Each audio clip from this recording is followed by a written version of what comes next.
राष्ट्रवादी काँग्रेस शरदचंद्र पवार पक्षामध्ये गेलेल्या नगरसेवकांची भाजपात घर वापसी। तुतारी हातात घेणारे सगळे नगरसेवक पुन्हा भाजपात परतले।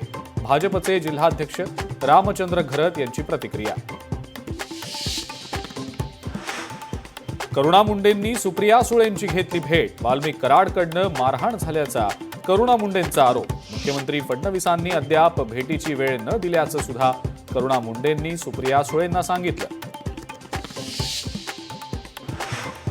विधानसभा कामकाज सल्लागार समितीची बैठक पुढे ढकलली। 23 फेब्रुवारीला सकाळी 11 वाजता होणार बैठक। अर्थसंकल्पीय अधिवेशनाच्या कामकाजाची रूपरेषा आखली जाणार।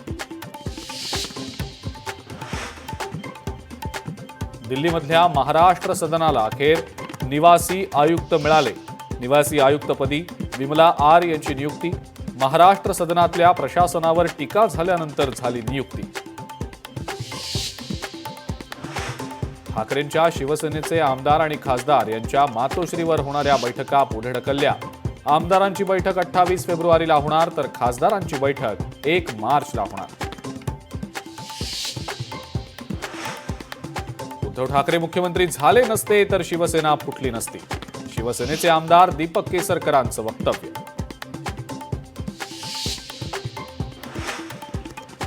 उपमुख्यमंत्री एकनाथ शिंदे दिल्ली आणि प्रयागराज दौऱ्यावर। रविवारी एकनाथ शिंदे दिल्लीमध्ये मराठी साहित्य संमेलन कार्यक्रमासाठी उपस्थित राहणार। त्यानंतर सोमवारी 24 फेब्रुवारीला प्रयागराजला कुंभमेळ्यात शाही स्नान करणार। मुंबई, नवी मुंबई आणि ठाणे या भागातील नागरिकांना परवडणारी घरं मिळणार। राज्यासाठी लवकरच नवीन हाऊसिंग पॉलिसी तयार करणार। उपमुख्यमंत्री एकनाथ शिंदेंची घोषणा। रेल्वेच्या प्रत्येक बोगीला गड किल्ल्यांची नावं। पुणे ते दिल्ली प्रवासातही मराठी साहित्य यात्री संमेलन। पुणे रेल्वे स्टेशनवरनं रेल्वेला दाखवला हिरवा झेंडा।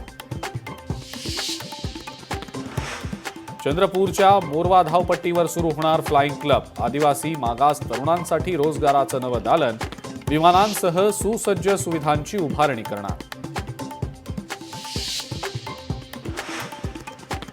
कुख्यात गुंड अबू सालेमकडनं मुदतपूर्व सुटकेसाठी याचिका। माफी मागत अबू सालेमची मुदतपूर्व सुटकेसाठीची याचिका। याचिकेवर हायकोर्टात 10 मार्चला होणार सुनावणी।